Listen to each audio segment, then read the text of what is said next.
आहे त्या भाजप आणि युतीमध्ये या ठिकाणी जल्लोष पाहायला मिळते। येणाऱ्या स्थानिक संस्था निवडणुकीमध्ये अशीच परिस्थिती असेल का? बिहारचे कालचे निकाल आपण बघितल्यानंतर एक लक्षात आलं असेल की वोट चोरी हा जो काय फेक नरेटिव्ह सेट करण्याचा प्रयत्न राहुलजी गांधी आणि त्यांच्या टीमने केला होता तो सबसेल फेल ठरलेला आहे। आणि 65 लाख दुबार मतदार काढून टाकल्यानंतर देखील 2/3 मेजॉरिटीनं बिहारमध्ये एनडीएचं सरकार आलेलं आहे।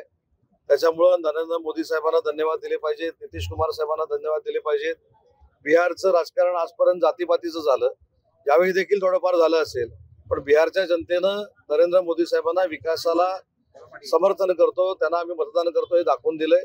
त्याच्यामुळे हे श्रेय नरेंद्र मोदी साहेबांचं आणि नितीश कुमारांचं आहे आणि एनडीए मधल्या प्रत्येक घटक पक्षाचा आहे। काँग्रेसचे अध्यक्ष असं म्हणतात की भाजपचे कार्यालयात आता पुढच्या वर्षी वोटिंग घ्यावं। स्वतःचा नेता 95 वेळा ज्यावेळी पराभूत होतो तेव्हा डिप्रेशन मध्ये अशी तशी वक्तव्य करावी लागतात।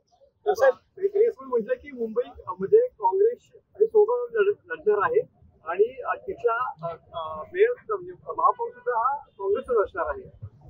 त्यांच्या या अतिमहत्वाकांक्षी स्वप्नाला माझ्या शुभेच्छा आहेत।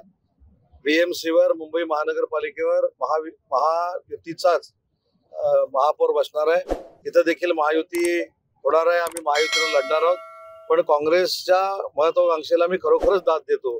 95 ठिकाणी नेत्याच्या नेतृत्वाखाली पराभव स्वीकारल्यानंतर देखील मुंबई सारख्या महानगरपालिकेमध्ये इथं शिवसेना भाजप या दोन पक्षाची ताकद आहे, म्हणजे धनुष्याची आणि कमळाची ताकद आहे।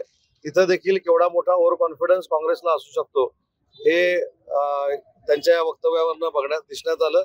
आणि हाच ओव्हर कॉन्फिडन्स देशामधल्या 95 निवडणुका हरण्यासाठी त्यांना कारणीभूत ठरलेला आहे। तशी योजना बिहार सरकारकडून राबवलेली होती आणि त्या अनुषंगाने शरद पवार वक्तव्य केलं की असे पैसे वाटतं म्हणजे निवडणुकीसाठी खातं काय होईल, हे सपशेल चुकीचं आहे।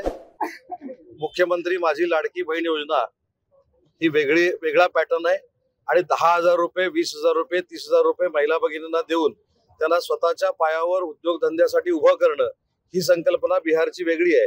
त्याच्यामुळे बिहारच्या जनतेनं केलेलं मतदान हे नरेंद्र मोदी साहेबांच्या विकासाला आणि एनडीएवर विश्वास ठेवून केलेलं मतदान आहे। इंटरेस्टिंग गोष्ट आहे एक अशी, म्हणजे शरद पवारांचा निर्णय आहे, म्हणजे मागच्या काही दिवसांमध्ये टर्न अँड ट्विस्ट राज्याच्या राजकारणात दिसले, तसं स्थानिक स्वराज्य संस्थांना देखील दिसते आणि वेगळी दिशा असू शकते राजकारणात असं होतंय। पवार साहेबांचं म्हणणं असं आहे की स्थानिक स्वराज्य संस्थांच्या निवडणुकांमध्ये तुम्ही कुणाशी युती किंवा आघाडी करू शकता, तसं मोकळं रान या मुभा जी आहे त्यांच्या नेत्यांना दिलेली आहे। शरद पवार साहेबांनी अशा पद्धतीची मुभा जर दिलेली असेल तर त्याचा गांभीर्यपूर्वक विचार आम्ही देखील करू।